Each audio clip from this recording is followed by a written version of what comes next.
Hello and welcome back to another Dare to Game video, and wouldn't you know it, it's the new year. So I figured we'd look back fondly on one of the worst years for gaming in recent memory, by going through the top 5 worst games that developers crapped out to pile on top of the slop heap that is modern gaming. I'm probably not going to do a video on the top 5 best. For that, I recommend checking out the tier list video I did recently for all the games that I played in 2024. In that video, I briefly go through some games that I played that I have a generally higher opinion of. But today's video is just the juicy stuff. As we all know, the internet loves to kick a dying sentient garbage monster when it's down. And oh boy, does that accurately describe these almost universally massive financial failures that were incredibly inaccurately marketed as games. But before we get into the nitty-gritty, I do have to say YouTube has been purging inactive accounts and bots like they're going out of style, and it is destroying my attempts to reach 100k subs.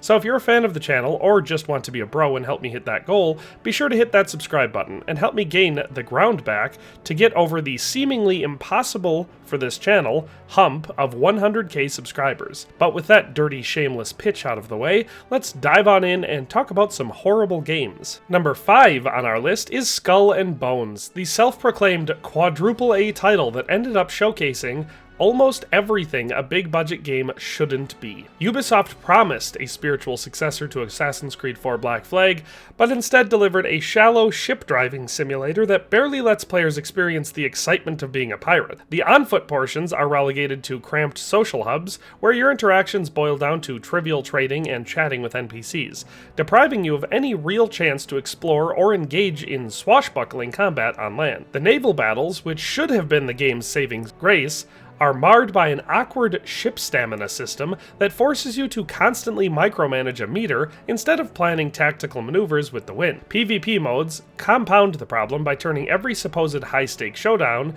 into a lopsided gank fest, with entire servers ganging up on lone ships. What should have been intense naval duels devolve into repetitive circling matches, where you're just firing off volleys and frantically watching your stamina bar. Other basic features are either missing or broken, including in-game chat functions that remained unreliable well beyond launch. Progression feels like an endless loop of fetch quests and resource runs that barely provide any sense of accomplishment. The live service angle exacerbates these issues by tying too many cosmetic rewards to microtransactions, sometimes even after you've supposedly unlocked them through normal gameplay. The technical side is equally underwhelming. Players have reported everything from invisible enemy ships that sink you out of nowhere, to erratic frame rates on high-end PCs and next-gen consoles. Even the overall world building feels stagnant, with barren islands and static environments that can't hold a candle to older pirate games like Sea of Thieves. These combined shortcomings create a jarringly unpolished experience that underscores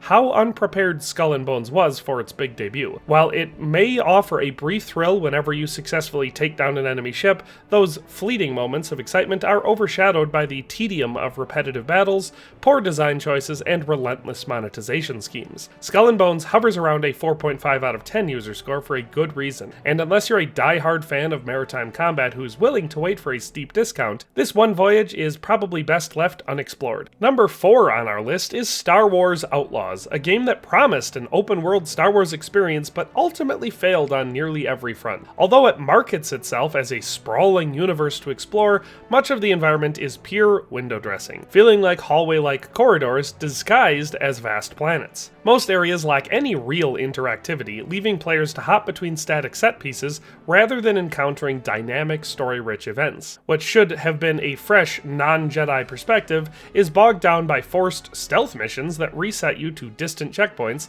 sometimes half an hour of progress lost if you slip up even once. To make matters worse, the AI alternates between baffling stupidity and near telepathic awareness.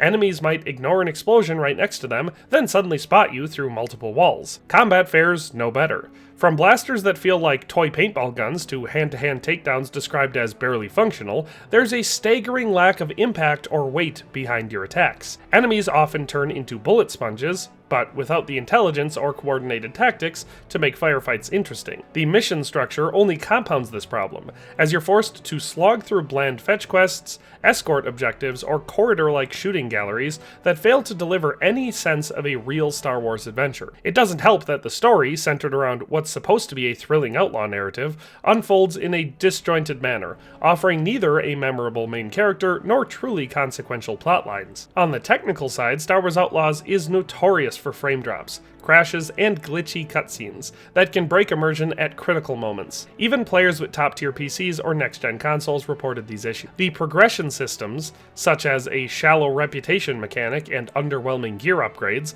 feel tacked on rather than integrated into the broader world. Collecting resources for these upgrades becomes repetitive busy work, especially when none of it significantly alters gameplay. Flight sections initially seem like they could offer variety, but they quickly devolve into the same repetitive encounter patterns, overshadowed by the game's overall lack of polish. With a steep price tag and deluxe editions that cost even more, many who paid full price felt shortchanged by what they described as an unfinished beta. The game failed to surpass a modest 2.5k peak player count on Steam, reflecting the community's quick disillusionment.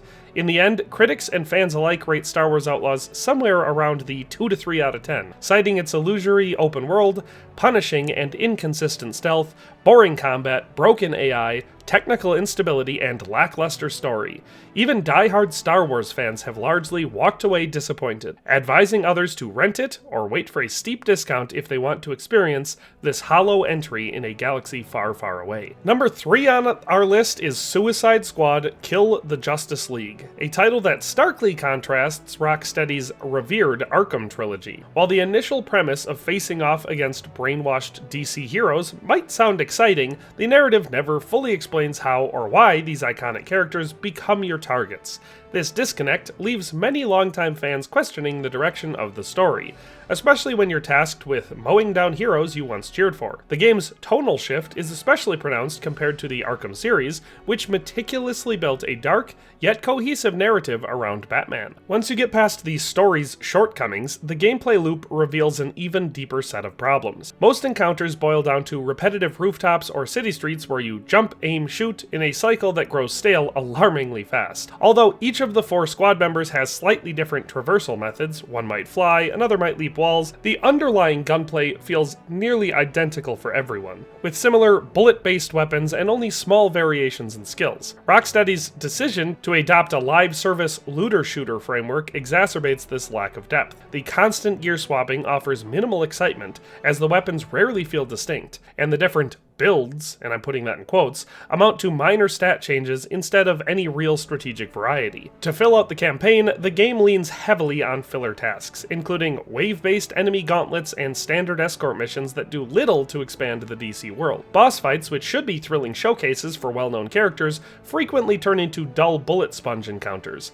Adding to this frustration is the knowledge that Rocksteady once set a gold standard for superhero storytelling, leaving fans to wonder why the beloved Arkham Legacy was swapped for such a generic co-op formula. This disappointment is heightened by the presence of Batman, voiced for the final time by the late Kevin Conroy, in a game that many feel fails to respect the character's lineage. Post-campaign, Suicide Squad: Kill the Justice League funnels players into a short endgame that essentially recycles earlier missions, providing little reason to stick around. Microtransactions and forced gear progression overshadow the few technical feats, like excellent facial capture or occasional comedic banter, that might have otherwise stood out. With a peak player count dropping below 2,000 on Steam and an average score hovering around 4 out of 10, this title is widely seen as a misguided shift into live service territory. In the end, it neither pays proper homage to the DC universe, nor offers a compelling co-op alternative for fans seeking the depth, polish, and creativity of Rocksteady's earlier work. Number 2 on our list is Concord, the $400 million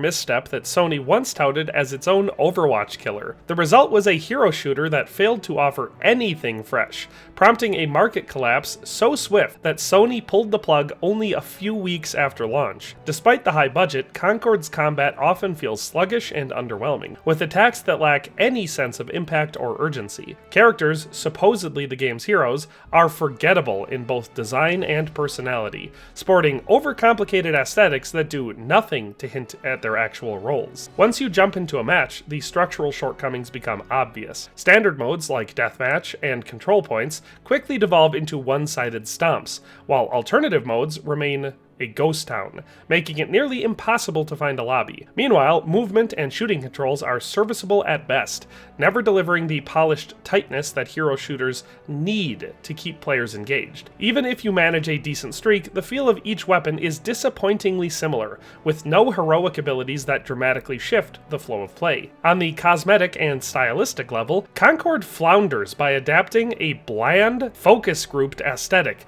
that lacks any visual hook. Each character, or freerunner, was intended to show off distinctive sci-fi elements, but the final product is a drab assortment of dull armor sets and flat color palettes. The few story vignettes, packaged alongside a supposed galactic guide, fail to materialize in actual gameplay, leaving the sci-fi lore stuck as text dumps you're expected to read rather than experience. Beyond the shallow gameplay loops and uniform cast, Concord's main failure lies in its sheer inability to keep players invested. Despite promising meaningful progression through daily and weekly challenges, nothing feels truly rewarding. Even those who didn't mind shelling out the $40 price tag saw the player count nosedive within days, making matchmaking a slog and condemning the game to an early shutdown. It's no surprise that critics generally landed on a score of 4.5 out of 10, warning prospective buyers that Concord's tepid mechanics, lackluster heroes, and derivative design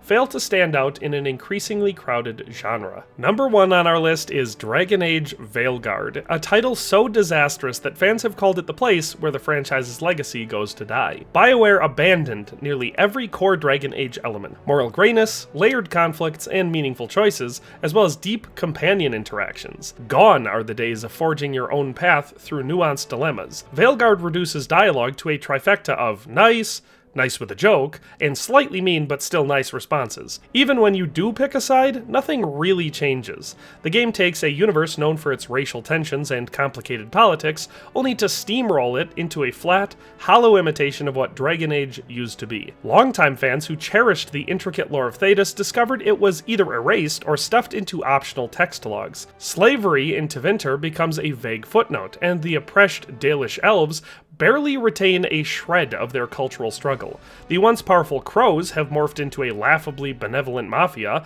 and the Kunari threat is relegated to background noise. It's as if every gritty, morally challenging aspect of this series was deemed too controversial, leaving the world drenched in a bland, Disney-like tone that stomps on a decade of carefully built storytelling. Companions follow suit. They exist, but they have no agency or depth, and some fans have derided the game's token attempts at representation as childish and insulting rather than the nuanced inclusivity we've seen in earlier entries. What hurts even more is the way Veilguard casually dismisses your history with previous games. Major events, beloved characters, and entire outcomes are either retconned or boiled down to a couple of meaningless yes or no questions. The game acts as though Inquisition's cliffhanger never existed. No full explanation is given for the absence of the Inquisitor's army, the downfall of the Chantry, or the impending Mage-Templar conflict, plots that once defined the franchise. The developers promised an action-oriented approach,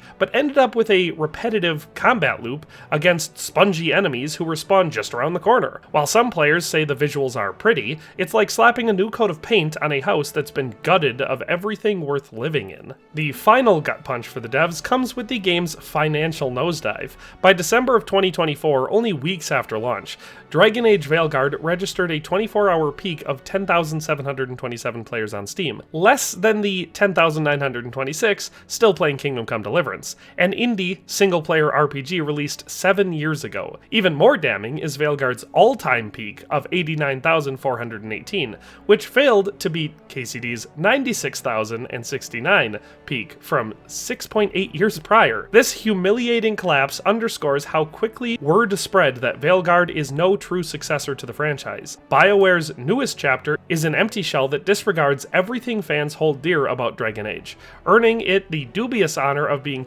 2024's biggest disappointment. So there you have it, the top 5 worst games of 2024, each failing in its own unique way and proving that big budgets and grand promises can't mask weak fundamentals. From Skull and Bones' half-baked pirate mechanics to Star Wars Outlaws' hollow open-world premise, followed by the misguided live service grind of Suicide Squad Kill the Justice League, the short-lived Overwatch clone that was Concord, and finally the soul-crushing disappointment of Dragon Age Veilguard. It's clear that hype is never a guarantee of quality. Whether it's broken features, recycled design, or a complete disregard for what made a series great in the first place, these titles all share one thing: a monumental gap between what was promised and what was delivered. If there's a lesson to be learned here, it's that gamers need to remain vigilant, avoid succumbing to paid-for-marketing hype, and hold studios accountable when they fail to deliver an experience worthy of our time or money. Here's hoping 2025 brings fewer disasters and more genuine, well-crafted gaming experiences. Thanks for watching another Dare to Game video. If you liked this video, please leave a like and a comment.